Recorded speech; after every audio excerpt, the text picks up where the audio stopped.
It's a frigid winter night in Seattle. The city is cocooned in the deep dark of another Pacific Northwest winter. But the International Brotherhood of Electrical Workers Union Hall is radiating like a furnace.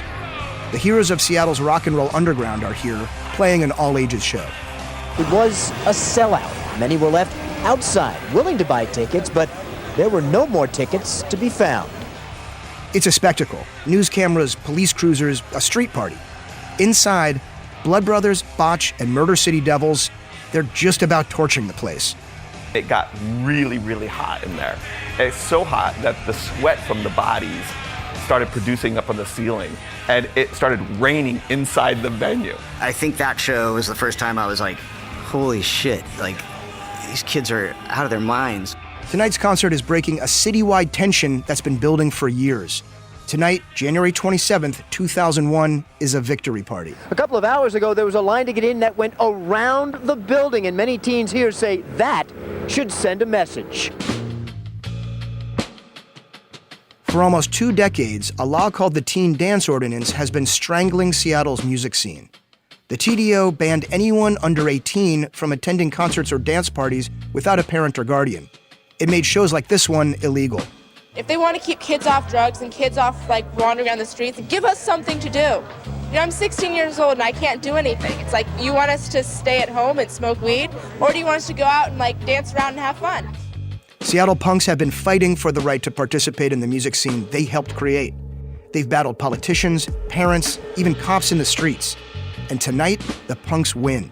They're throwing this rager, and City Hall is paying for it. Just the enthusiasm was off the hook. This is the chaos that was happening just for a show. And we had, at the same time, this political context happening all around us. Yes, what we have here is the plot of the movie Footloose, in real life, in Seattle.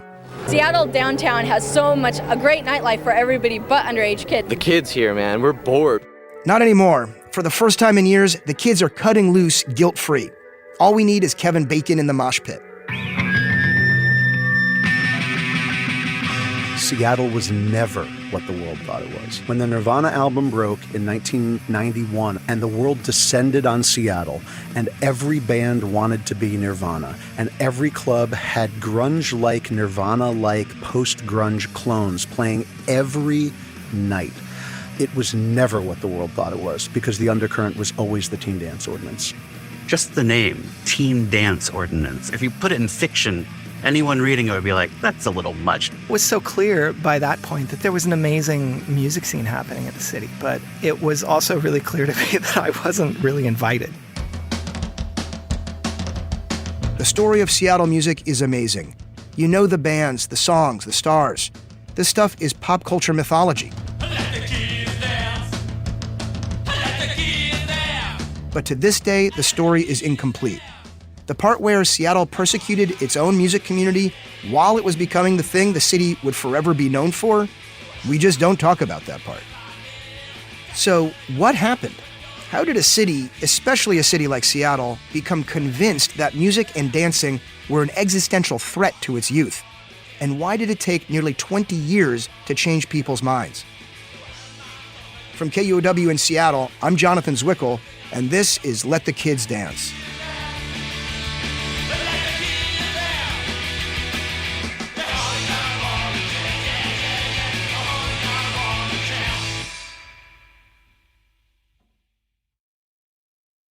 Good morning, ladies and gentlemen. This is a meeting of the city's Public Safety Committee.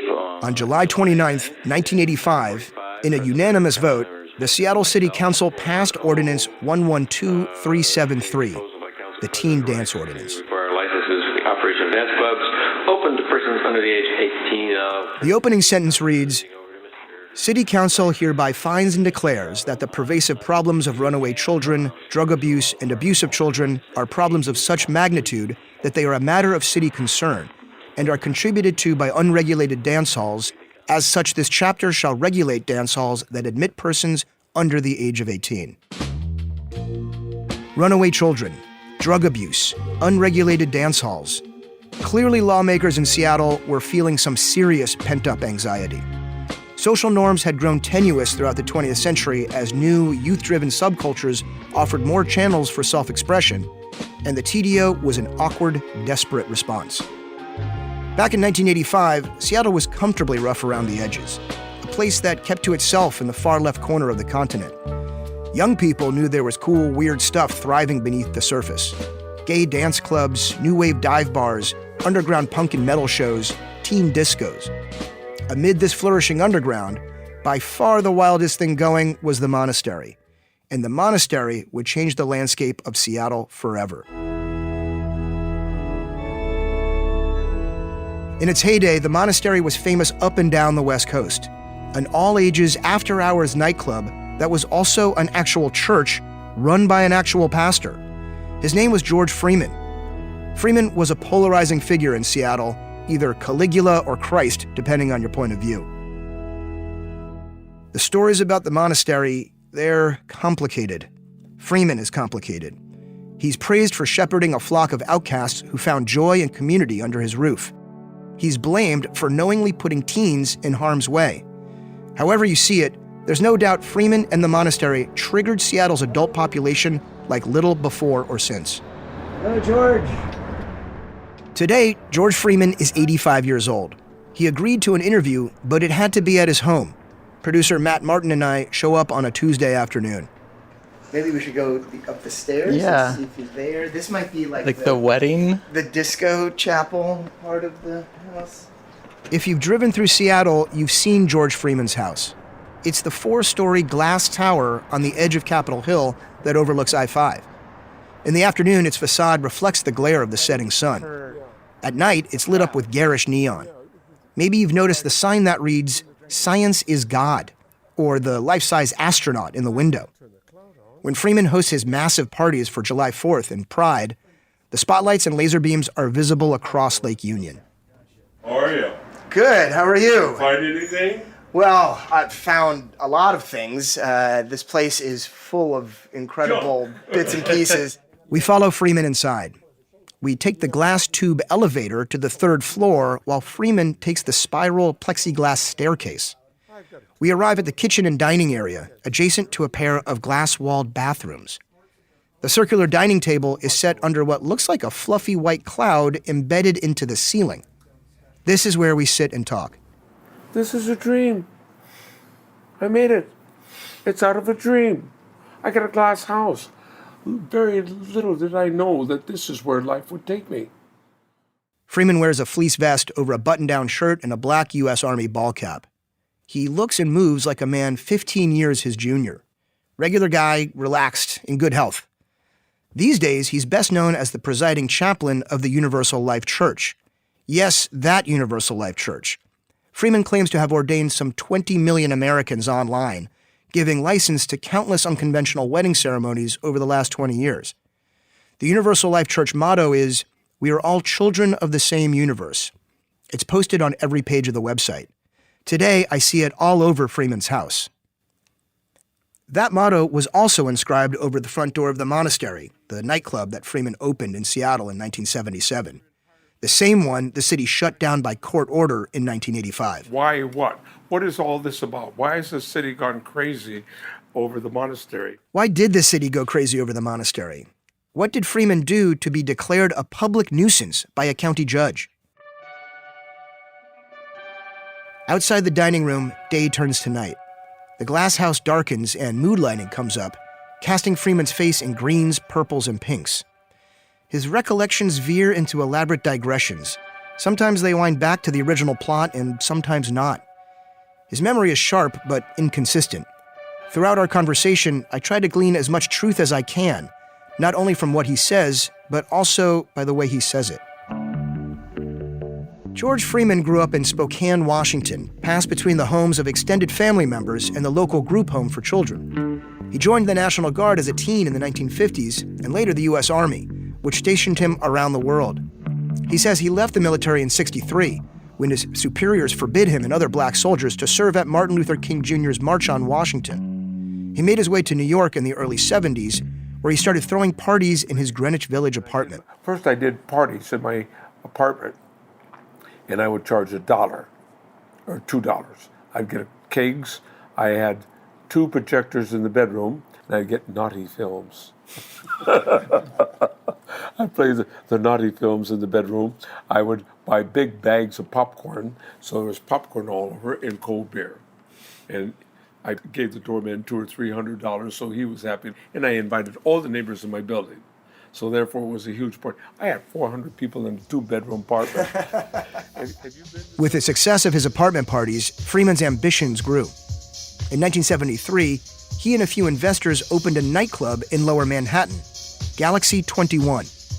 It was one of the most extravagant nightclubs in New York at the time, a precursor to Studio 54. Accounts describe thousands of people showing up to dance all night until the next day. Glamorous, mostly gay, super stylish celebrities and wannabes. The soundtrack was provided by DJ Walter Gibbons, the man credited with inventing the remix. There's no other way to say it. George Freeman is one of the architects of dance music culture in America. After a few high-flying years, Freeman and his landlords came to an intractable financial disagreement. Rather than argue with powerful people who may have been in league with the mafia, Freeman got out. He wanted to start another nightclub somewhere, and he had cousins in Seattle.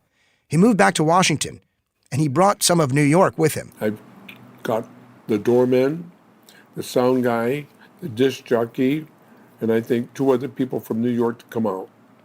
So wait, before that happened, you had to find this space. So there was an abandoned church, an empty church.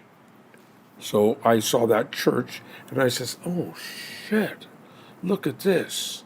I always wanted to do a bank or a church. I always thought a bank or a church would be fabulous. The symbolism there. Yes. Yeah. I saw the church, and I walked into it, and I looked at it, and I says, oh, God. Freeman signed the lease on the 70-year-old former Methodist church in the Denny Triangle neighborhood in 1977. Today, it's where Seattle's brand new convention center is. He registered it with the city as a church and his own private residence, a designation with dual purposes. As a religious institution, the monastery wasn't regulated or taxed like a nightclub or other place of business. And because it was his home, Freeman could serve alcohol to adult guests legally and freely. On opening night, Freeman flew in the DJ in a helicopter that landed across the street from the club. The DJ emerged dressed in monk's robes. He strolled past onlookers through the doors of the monastery and started a party that lasted for years.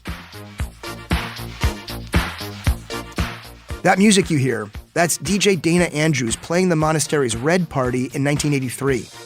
His blend of outer space funk, soul, and disco moved dancers night after night. Music, according to Freeman, has a higher power. It's tones. It's mathematical numbers. And when you do that to us, we respond. Doom. Okay? The mind tells the body, tap into that.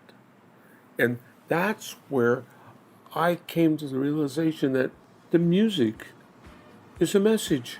If you want to cure people of things and make them feel good, make them dance every fucking week, all night long. At the ground floor was a spacious dance floor and a DJ booth with turntables suspended from the ceiling, all framed by stained glass windows. Above the dance floor was dark mezzanine seating, and on the basement level, more dark lounge space with an airplane seat movie theater and a private hot tub known as the baptismal pool. Throughout it all, the music was inescapable. This was my first experience of hearing that club 4-on-the-floor kit drum that you would hear before you even went inside. That was my first time experiencing it, which is still an experience I love. I love going to clubs. Conrad Askland was 15 years old the first time he went to the monastery. He worked at a nearby restaurant, and an older coworker invited him along. I remember the smell of sweat because people were dancing so hard. And then when you get into the back areas, I remember kind of a funky smell back there, which is probably what you imagine it was. The crowd was queer, self-described outcasts, freaks, weirdos. Teens seeking a daring night out. 20-something holdouts from the disco days. Dress was flamboyant. Lots of shiny black leather and new wave looks worn by proto-goth kids known as bat-cavers. More than 1,000 people might pour through over the course of a weekend, usually arriving after midnight. The people dancing were so free, and a lot of it probably, drug fueled, ecstasy and things like that. It was almost like a French Marquis de Sade era party. It was just so over the top, the way people were dancing and interacting with each other. They were all just dancing together, just one community. And it was a place where I felt like I belonged for the first time because there was no judgment. The party would go on until dawn. In the morning, Freeman would serve breakfast.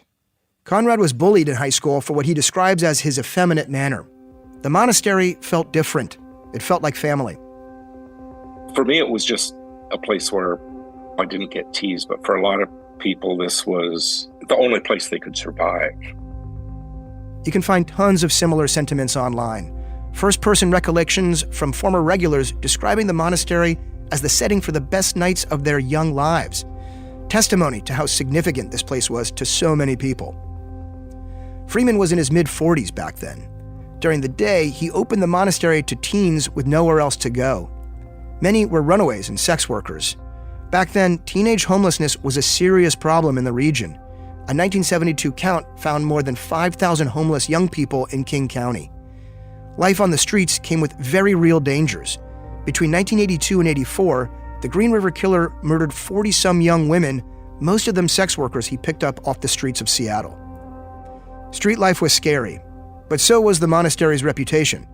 Along with the tolerant atmosphere were rumors of sexual abuse and prostitution, easy access to hard drugs. Every once in a while, you'd hear about an overdose or someone got arrested by the police. And I remember having the thought that not all of us are going to get out of this experience.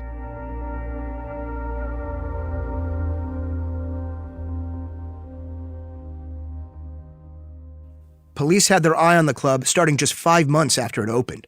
In October 1977, the SPD raided the place and brought more than 200 people downtown.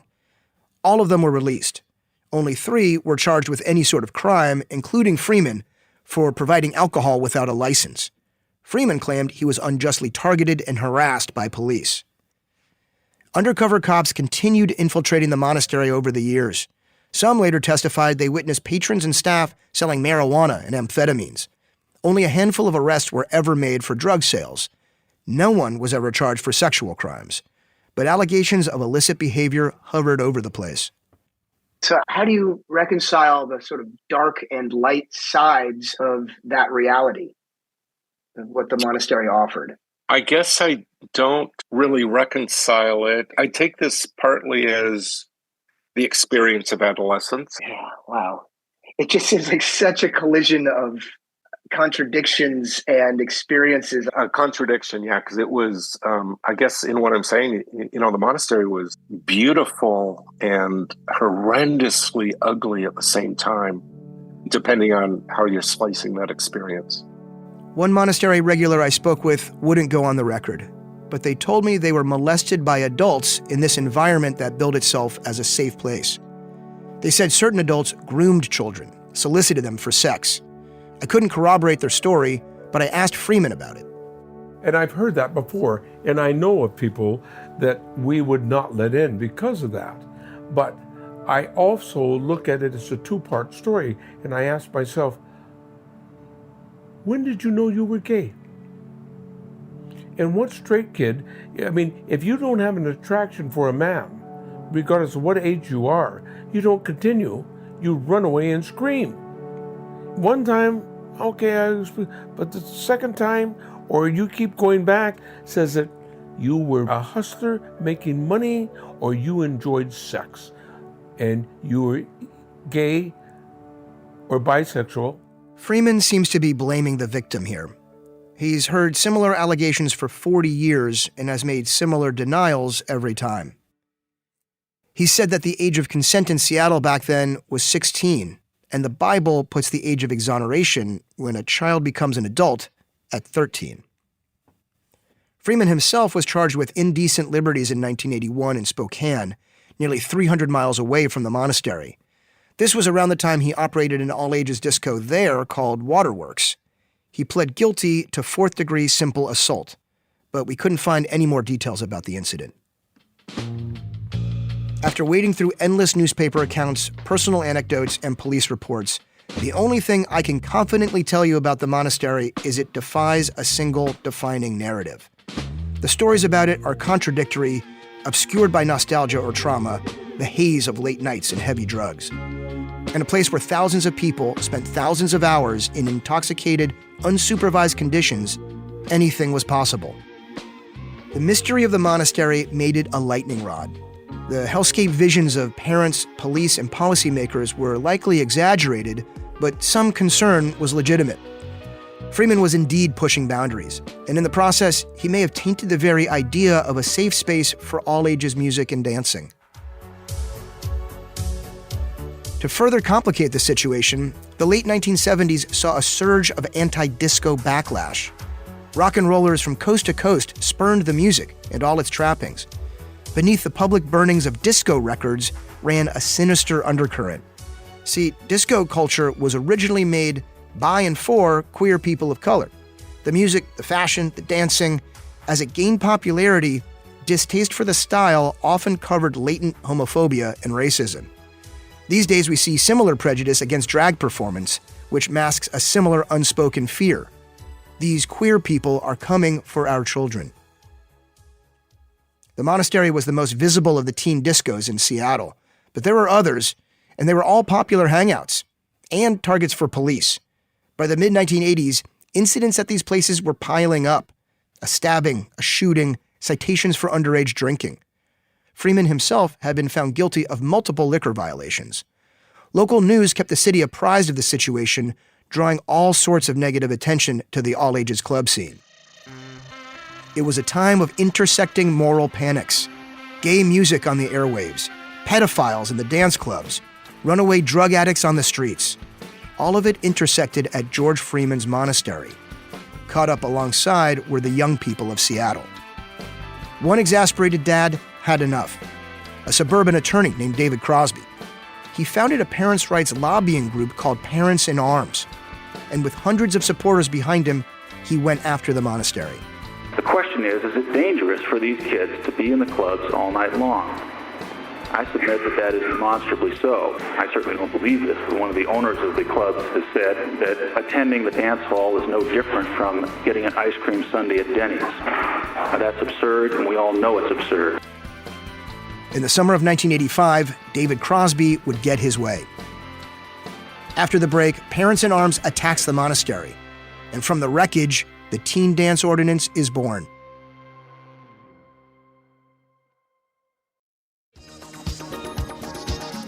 At the monastery, pounding music and flashing lights dazzled the senses. Unchecked hedonism created an autonomous zone, separate from the outside world. All of it was bound up by that philosophy of unity, painted over the entrance. We are all children of the same universe. George Freeman preached the word to his flock. In order to keep the monastery's status as a religious institution and to maintain his tax breaks, he had to give a nightly sermon. He would pause the party at 2 a.m. and address the assembled revelers on the dance floor. Didn't want to do it, but I knew that it was necessary for the courts. Did you give the sermon? You can say anything you want to say. You can talk about love, you can talk about anything you want. You've unified the tribe. And the tribe's ready to dance because you got the thing the tribe came for. We danced. I took the monastery back to the 14th century of when the church was that. And the city couldn't see that. Freeman believed he could instill his utopian vision on the people of Seattle. But with all its conflicting impulses, Seattle wouldn't comply. Freeman remained strident in his defense of the monastery as a place of refuge, and in his belief that he was targeted because of his race. White clubs were never abated. Who was abated? Me and Oscar's, a black restaurant down at the bottom of the hill where now it's the Safeway. David Crosby didn't buy it. His hostility toward the club arose from personal experience. He described the situation to the Seattle Times. His teenage son started skipping school, hanging out with a different crowd.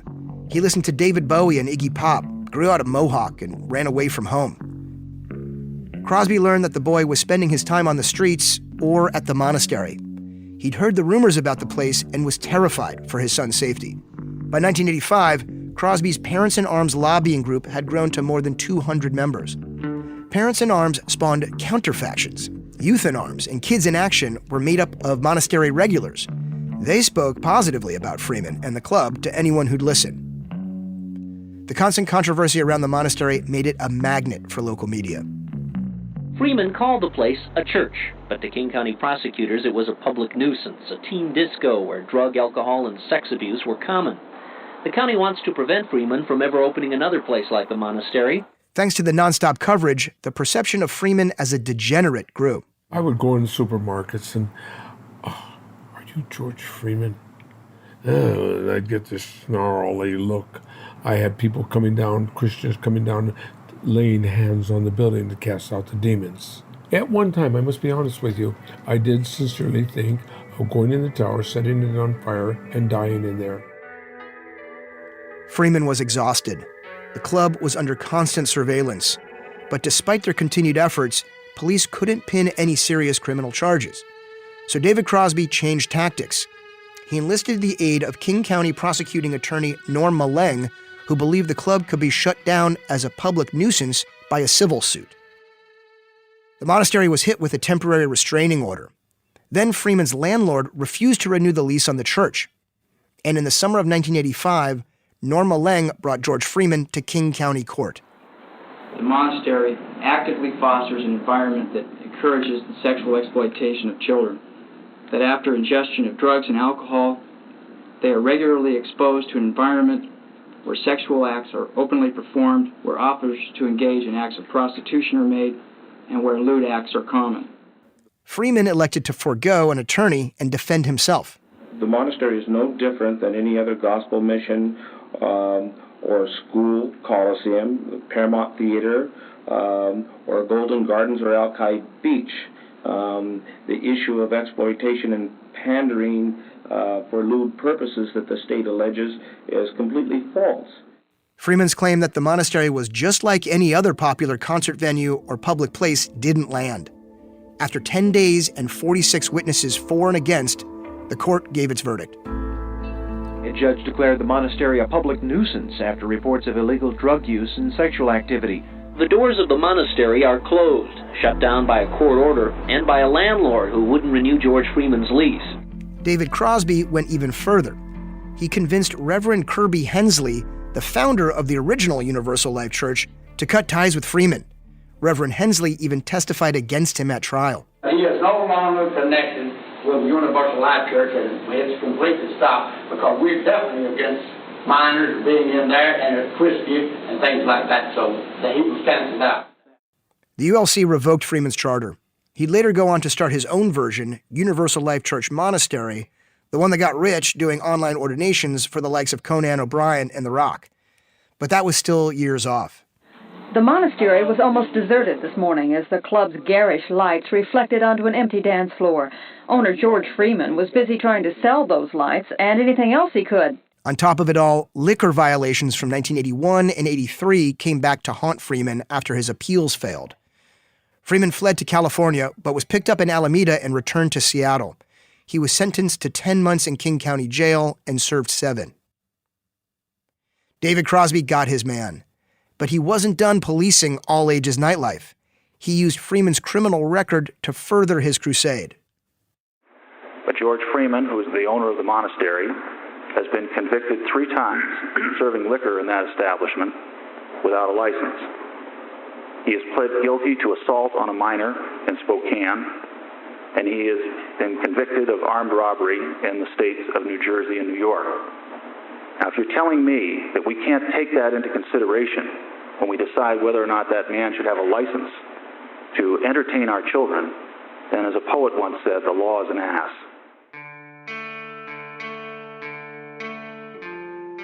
According to a Newsweek article from 1974, Freeman was involved in 8 holdups over a 2-week period and arrested in 1965. He served 4.5 years in jail. And as far as the indecent liberties conviction in Spokane, he was convicted of a misdemeanor, but the court record doesn't state the age of the victim. Maybe it was inevitable that when a guy like George Freeman arrived in a city with its own way of doing things, he was going to get squashed by the powers that be. It's likely that he was a victim of targeted racism and homophobia, and that terrible things happened at his nightclub on his watch.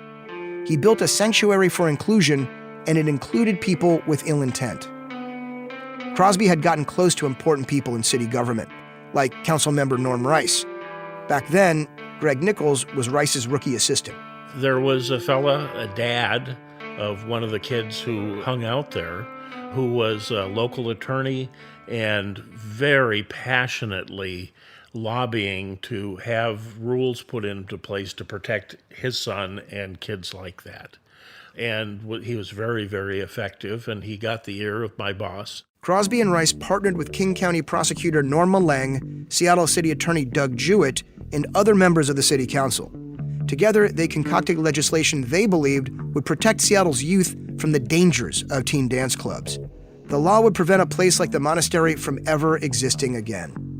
And that ultimately led to the teen dance ordinance, which, in my opinion, and I shared this at the time with my boss, not publicly, was an overreaction. It went way too far based on one place that was sketchy. The thing is, this wasn't the first time city leaders criminalized dancing. Seattle has a long history of using laws to navigate between permissive and reactionary extremes. And since its earliest days, it's been especially conflicted about nightlife and the activities that go with it.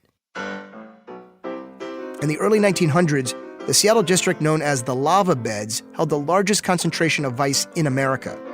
This is the place where the term Skid Row was coined. Corrupt city officials built a 500-room bordello they boasted was the biggest in the world. The state responded by criminalizing alcohol sales. In 1916, yes, Washington was so eager for sobriety and propriety that it jumped into prohibition 4 years before the rest of the country. Toward the end of the 1920s, a new form of cheap entertainment arrived in Seattle, the dance marathon. These were competitive feats of endurance that brought out young couples to Foxtrot or Charleston for days, weeks, and even months on end. One 15-minute break every 24 hours. The first and only dance marathon in Seattle started on July 23, 1928. A week in, a woman was punched in the face by her dance partner. Lack of sleep had likely driven the man hysterical. The term for it was gone squirrely. When the contest ended after 19 days, the woman took 5th place, then went home and tried to kill herself. The Seattle City Council immediately banned dance marathons. Flash forward to the 1960s, when the city's nascent counterculture left behind sock hops and roller skating parties for all-night rock concerts. This is the scene where young Jimi Hendrix played his first gigs. As young people further embraced nightlife, once again, civic leaders assumed the worst. Dancing was dangerous.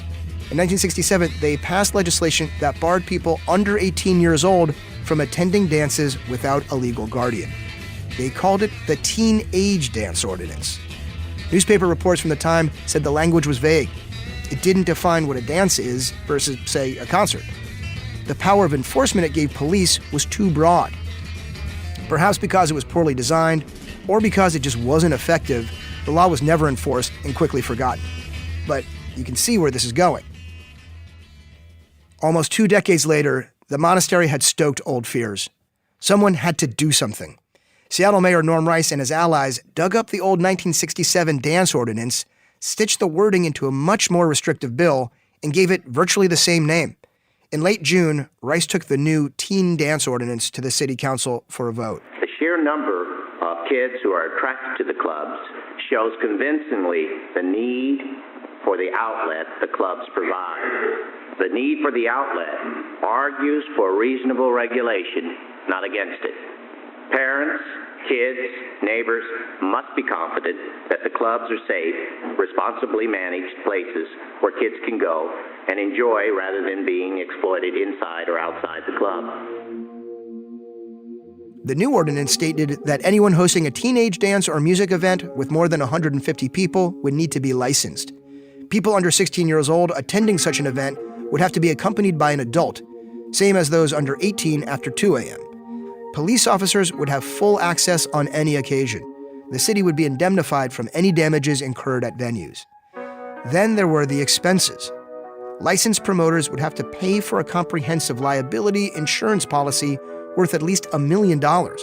They'd also be required to hire 2 or more off-duty police officers to provide security and pay their hourly rates.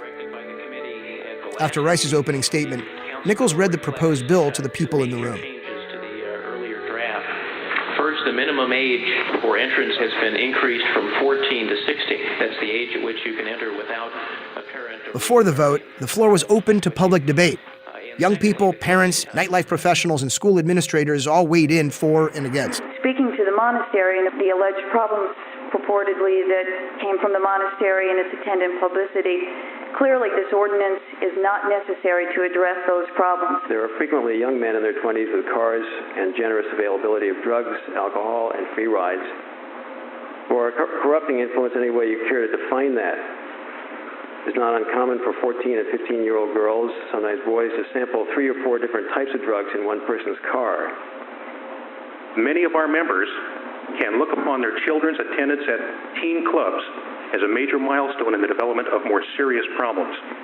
John Schloret, who owned Club Broadway, another all-ages dance club, lobbied against the TDO. I really feel that it's been a tremendous job of McCarthyism on the part of Parents in Arms. Right here in the Weekly, an article written by David Crosby. In my opinion, public enemy number 1 in the current Seattle runaway crisis is a teenage discotheque. Schloret points out the massive fallacy that city officials were walking into. They were attempting to fix the issue of teen homelessness by clamping down on nightclubs. Public comment lasted for almost 3 hours.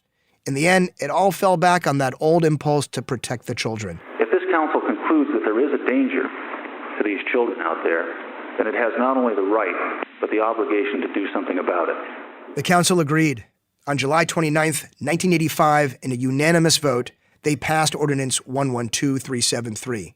The era of the teen dance ordinance had begun. They didn't realize it at the time, but city officials had signed the death warrant for Seattle's all-ages music scene.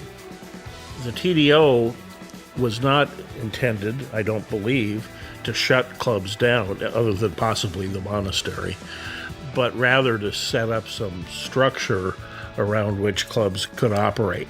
The problem is that the assumptions behind it turned out not to be correct, and there wasn't a way for an all-ages club to operate with those rules. Young people were paying attention. Musicians were too. They saw the TDO for what it was and what it would do.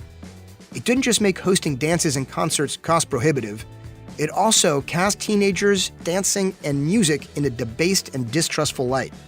That's why the teen dance ordinance was maddening. You're not being trusted as a teenager. You're told, no, it's not safe for you.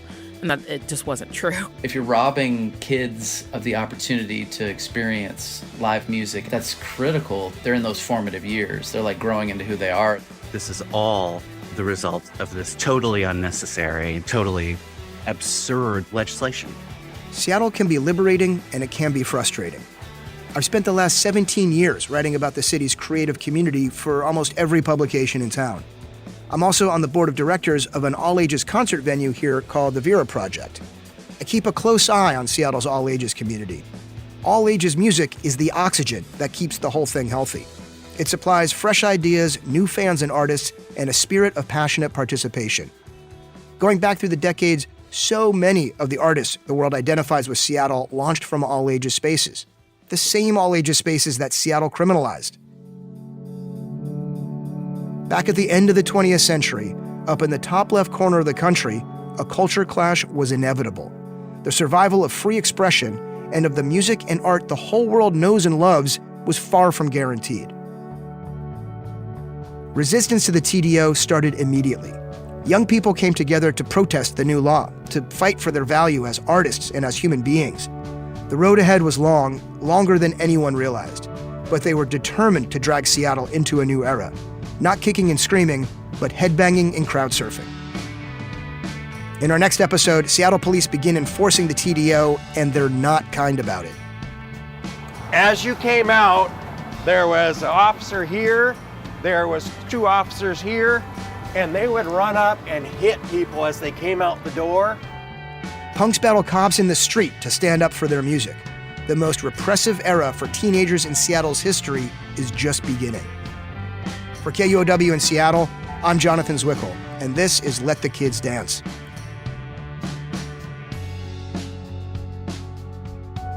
Let the Kids Dance is a production of KUOW in Seattle.